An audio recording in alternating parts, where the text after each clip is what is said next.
పాళెములో యుద్ధధ్వని అని యెహోషువ అంటే అందుకు మోషే అంటాడు, అది జయధ్వని కాదు, అపజయధ్వని కాదు, అది సంగీత ధ్వని అని మోషే యెహోషువతో అంటాడు. ఆ సంగీతం కూడా అల్లరితో కూడినది. పైగా ఆ సంగీతము నిజసత్య దేవునికి కాదు, పాళెములో వారు తమకు అనుకూలమైన దేవునికి చేస్తున్న అల్లరితో కూడిన ఆటపాటలు. దేవుడు ఆత్మ గనుక ఆయనను ఆరాధించేవారు ఆత్మతోనూ సత్యముతోనూ ఆరాధిస్తారు. అలా ఆరాధించే వారికి అల్లరితో సంబంధం ఉండదు, ఆత్మతో అనుబంధమును మాత్రమే కలిగి ఉంటారు. ఇక్కడ వీరు చేస్తున్నది ఆరాధన కాదు, అల్లరి. అంటే అల్లరి ధ్వనికి కర్త అపవాది. ఇది అపవాది క్రియలు.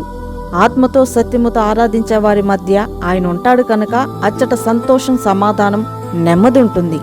కనుక సంఘములో సంగీతం వినబడింది, అది దేవుని సంఘమే అని యెహోషువ వలె పొరపాటు పడకు, పడిపోతావు. ప్రార్థన సమూహము నుంచి వచ్చే ధ్వనిని బట్టి అది సంఘమే అని మేము పొరపాటుతో పడిపోనీయక మమ్మల్ని కాపాడమని యేసుక్రీస్తు నామమున ఈ మనవిని వేడుతున్నాం తండ్రి. ఆమేన్.